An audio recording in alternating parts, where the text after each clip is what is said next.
1 million Japanese disappear. China's population will halve by the end of the century. The median age in Italy has reached 48. All around the world, birth rates are crashing. Is humanity dying out? What's going on, and how bad is it?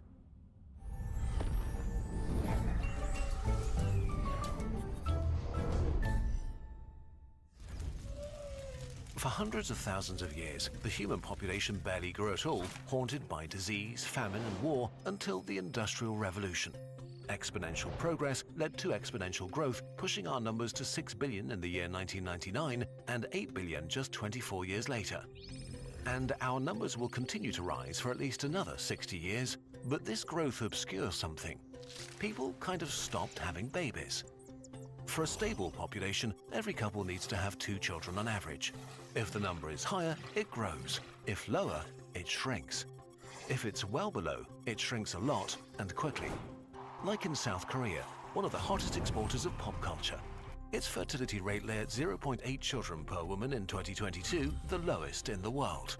This means 100 South Koreans of childbearing age today will have 40 kids, who then will have 16 kids, who then will have 6. If nothing changes, then within 100 years, there will be 94% fewer young people and South Korea will see a population implosion. That is, if things stay the same. We have yet to see if there's a bottom to fertility rates. Although looking at the bigger picture and absolute numbers, this population will not shrink that much. It simply returns to the level it once was.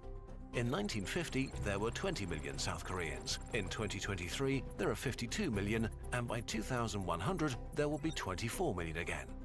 But the issue is not that there will be fewer South Koreans, the issue is the composition of the population.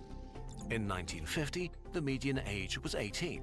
In 2023, it's 45. In 2100, it will be 59. A country of seniors. And South Korea is far from alone. China may be seeing the steepest population reversal in history, unstoppable at this point. Rapid industrialization, urbanization and rising incomes meant that the Chinese started to prefer smaller families.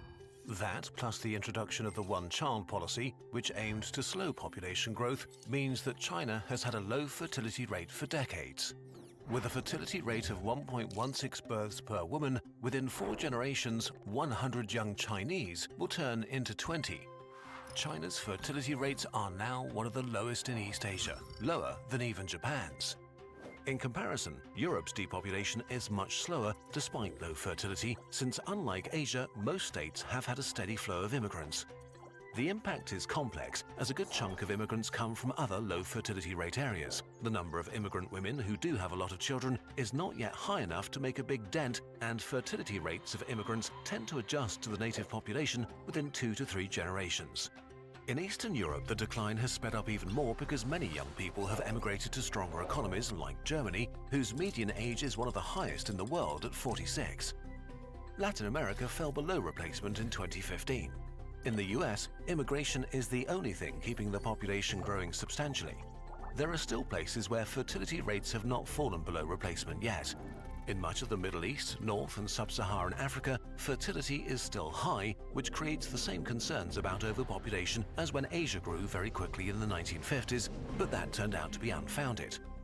But recently, the UN has reduced its forecast for Africa's population drastically.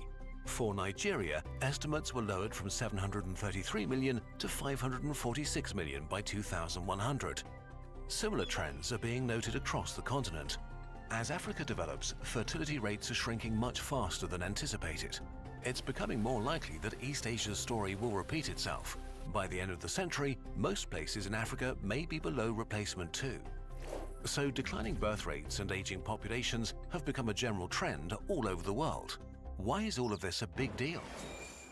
Demographics and poverty. For a functioning society, you need enough people in the prime of their lives. Young and middle-aged people do most of the work. In any economic system, working-age people create a society's wealth. In retirement, you stop contributing as much to the economy. But the majority of healthcare costs are generated by seniors. The way the world worked in the past was that a lot of younger people took care of a few older people. Imagine a society where most people are older than 60. The financial burden for the young will be immense, unsustainable, even for the richest countries. Even in the best case, this will mean people having to work way longer, exploding healthcare costs and poverty, while states with shrinking incomes struggle to keep up with rising costs. Technology might soften the blow, but can't compensate entirely. We can see this happening already. 11 out of 31 provinces in China are running deficits for their pension funds. They got old before they got rich, and now they can't really catch up anymore. China's working age population is predicted to fall by 20% or 200 million people by 2050, as much as today's entire working age population of the US. Infrastructure collapse is an almost universal constant of population decline, because infrastructure works at scale and doesn't get cheaper to operate if it's used by fewer people. If a population declines, be it because of urbanization or the loss of industry and employment, once people and their income disappear, the resources necessary to sustain infrastructure disappear too. You can see it in many depopulated towns and cities in East Germany that suffered sharp population decline after German reunification. Or look at Japan. You can tour the countryside to see dying towns. Wait, if there are few people, won't life get cheaper and better, and there'll be more resources to go around? Well, no. Population decline doesn't lead to prosperity. It's people's ideas and work that create our prosperity, not the mere availability of resources. Another danger for aging societies is that elected governments could decide to mostly represent the interests and fears of their elderly populations, potentially leading to short-term thinking and a preference for conserving wealth over innovation. That's not a society that can handle issues like climate change, which need massive investment and fresh ideas, something the world is already having a hard time with. Many people think that having fewer humans on Earth is actually a good thing because our societies are too unsustainable, we're using up too many resources, and because of climate change. The problem is that even if you want fewer humans, this process is very likely too slow to have a positive impact on the environment. The world population is going to grow for at least 60 more years before it may shrink again. By then, we have to solve climate change. Likewise, any other upsides a lower population might have will most likely not materialize themselves this century. So, just like import people, the easiest solution seems to be immigration, but the fertility of immigrants adjusts to local levels within 3 generations. So you need a constant influx of new migrants, which is not sustainable long-term as birth rates are dropping everywhere. The only way would be to keep poor countries poor so that the young and motivated migrate to developed countries looking for opportunity and a better life. Kind of an immoral thing to wish for. By the end of the century, Africa will have the highest number of young people in the world, and so African migrants might become the world's most sought-after immigrants, with elderly nations fighting hard for every person willing to make the move. Immigration can also create societal or cultural tensions, which is a universal phenomenon in all cultures, especially when cultures with very different sets of values meet, often leading to a backlash that slows immigration down again. It's easy to be frustrated at this, but ignoring this will only divide societies, empower demagogues, and increase xenophobia. Economically, immigration is largely beneficial for societies, even if this seems counterintuitive to many people. Especially countries like the US, an immigrant nation built on the idea of personal freedom and opportunity through hard work, will benefit the most. Countries like this will have a clear advantage this century, especially if they can attract the world's brightest and most ambitious. Conclusion and our opinion. This topic is way too big, affects societies as diverse as literally all of humanity. So please take this part with a gigantic grain of salt. Obviously, we're looking at this from our Central European perspective.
select this and the area it.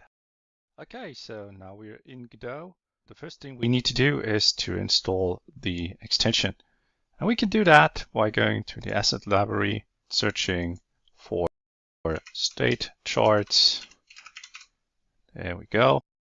We just click on download. From here you can decide if you want to have the examples with it, if maybe too observing. Okay, so now we're in Godot. The first thing we need to do is to install the extension. And we can do that by going to the asset library, searching for state charts. There we go. We just click on download. From here you can decide if you want to have the examples with it. If you don't want any examples, then you just uncheck them and you only get the add-on. We don't need the examples right now for this tutorial, so I will just install the add-on. Okay, so that's it. And after you have installed this add-on, you need to activate it in the project settings. So you go to project. Okay, so now we're in Godot. The first thing we need to do is to install the extension. And we can do that by going to the asset library, searching for state charts. There we go. We just click on download. From here you can decide if you want to have the examples with it. If you don't want any examples, then you just uncheck them and you only get the add-on. We don't need the examples right now for this tutorial, so I will just install the add-on. Okay, so that's it. And after you have installed this add-on, you need to activate it in the project settings. So you go to project, project settings, plugins, and you click the enable button next to the Godot state charts. And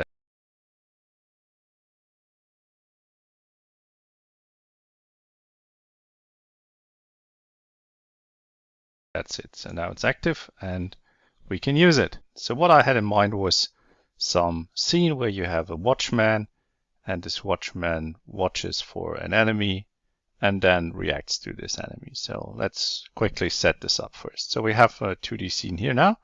We start by creating a watchman. So this will be just a node 2D. This will be the root of our things. So we call it watchman. Okay, that's nice. So it has some kind of icon. I just use the Godot icon and I put it down here. So we see, okay, that's just the icon for it. Of course, we want to move this to the center, and then we can move the whole thing like in the middle here. For this watchman to be able to detect the enemy, we will also need an area. So we use an area 2D here. We add a collision shape. And we are just going to take a circle and maybe make this a bit bigger. Okay, so this is roughly what our watchman can see. Okay, so we save this. We call this maybe example.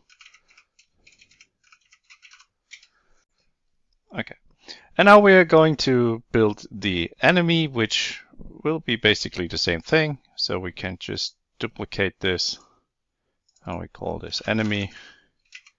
Maybe we move it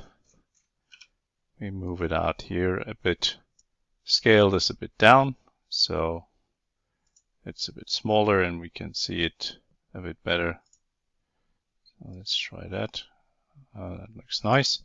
And we also going to make the circle a bit smaller. Since I duplicated this, I need to make the circle unique, otherwise they share the same area. It's not good.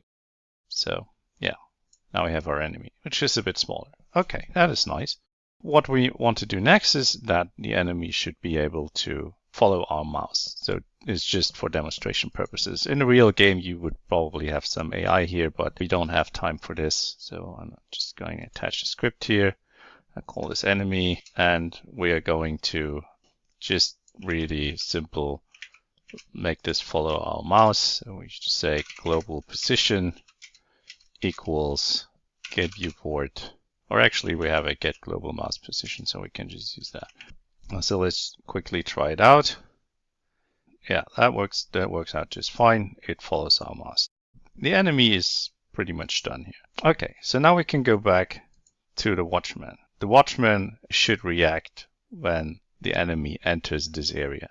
So now we're going to add the state chart to implement our logic for this watchman. So we select the watchman here, we add a new node, and we call it state chart, and you see there's the state chart.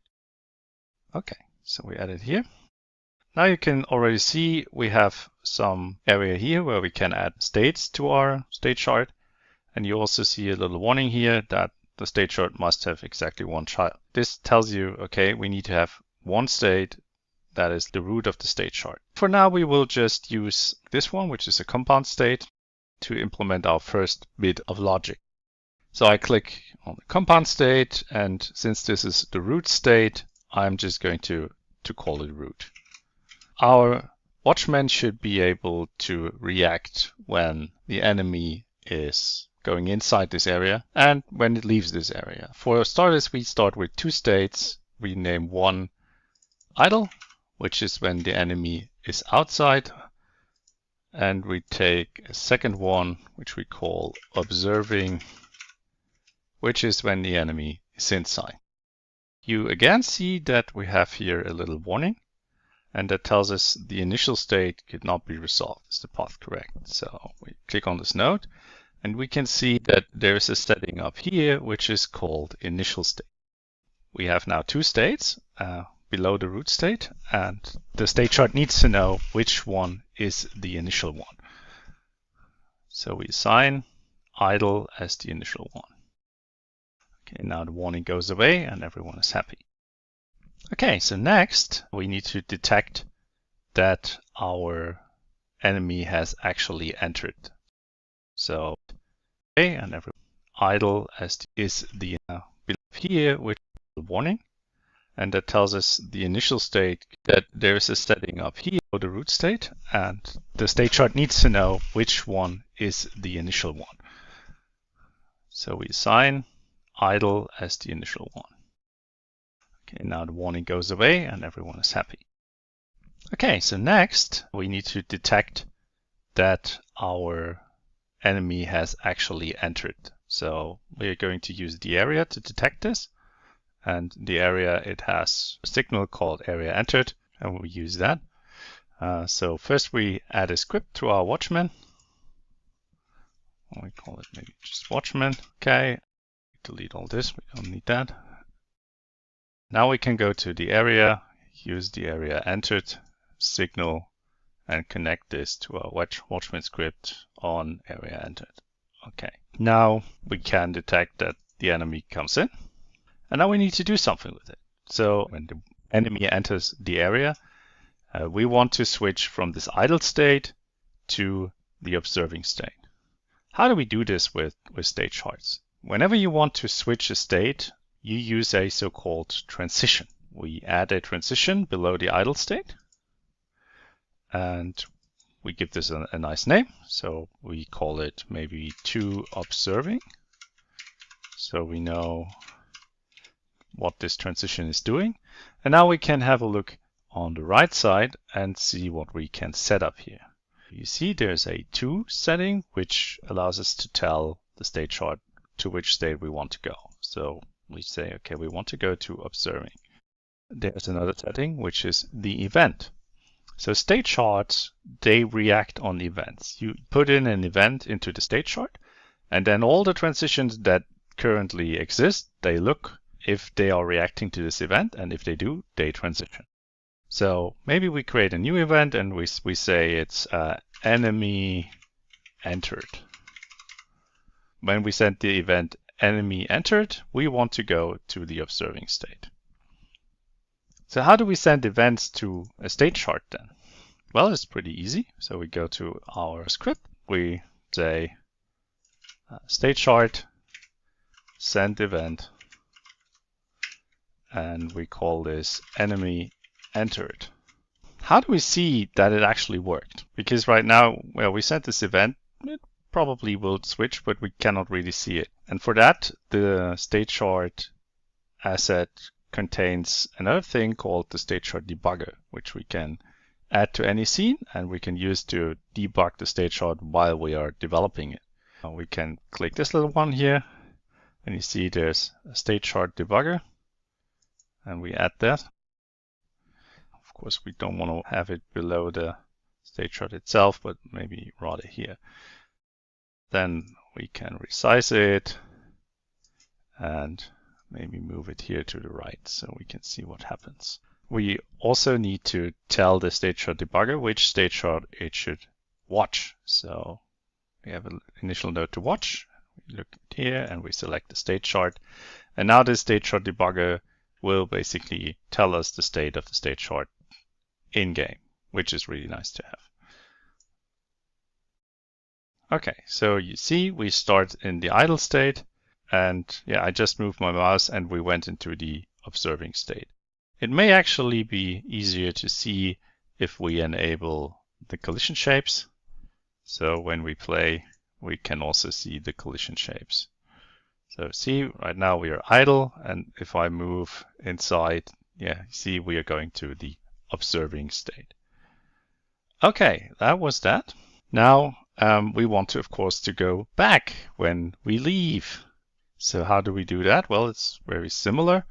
Again, we use the area to detect when the enemy exits. So we use the connect again, go to our watchman on area exited, and we do a similar thing. We say state chart, send event,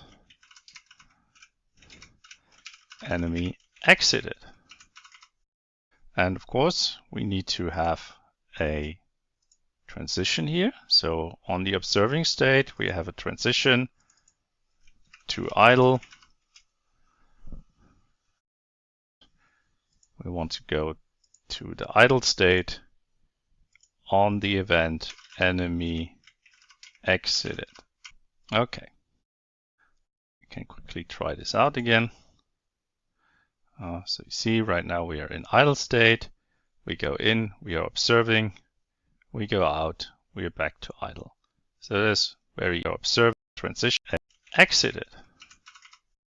And of course, we need to have a transition here. So on the observing state, we have a transition to idle. We want to go to the idle state on the event enemy exited. Okay. We can quickly try this out again. So you see right now we are in idle state. We go in, we are observing. We go out, we are back to idle. So that's very, very easy. Now we can switch states, but yeah, just switching states is not really that useful.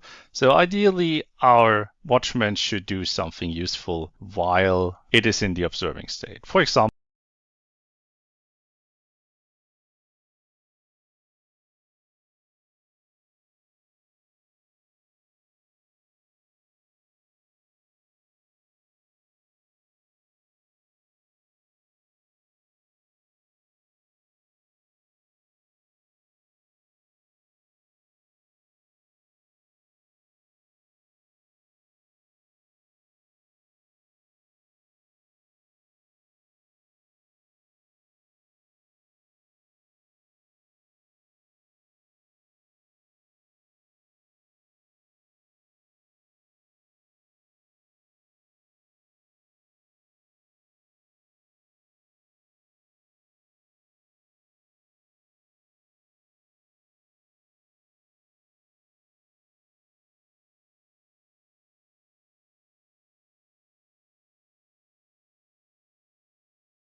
inside my own world of make-believe. Kids screaming in their cradles, profanities. I see the world through ice covered in ink and bleach. Cross out the ones who heard my cries and watched me weep. I love everything. Fire spreading all around my room. My world's so bright, it's hard to breathe, but that's alright. Hush.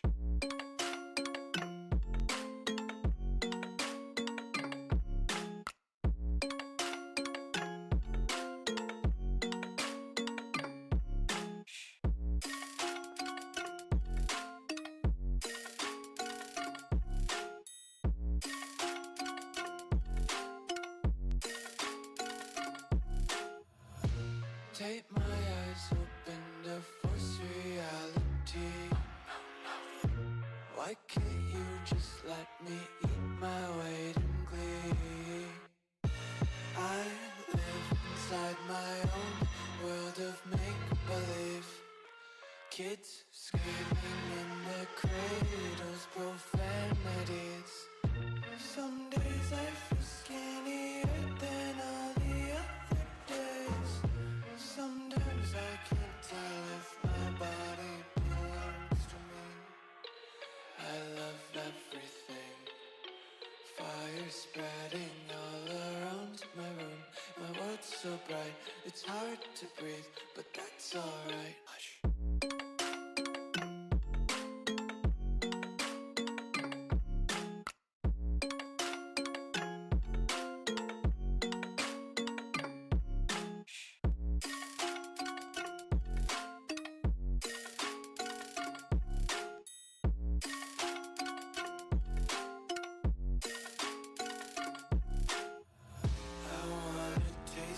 Content, hold your breath and feel the tension. Devils hide behind redemption. Honesty is a one-way gate to hell. I wanna taste consumption. Breathe faster to waste oxygen. Hear the children sing aloud. It's music till the wick burns out.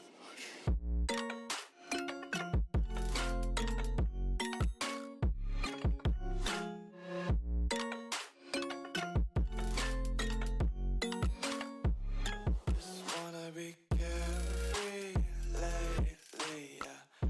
Just picking up daisies. Got one too many quarters in my pockets. Count 'em like the four-leaf clovers in my locket. Untied laces, yeah. Just tripping on daydreams. Got dirty little lullabies playing on repeat. Water sources water on the nursery. Can I break this hole from you? It would mean everything to me.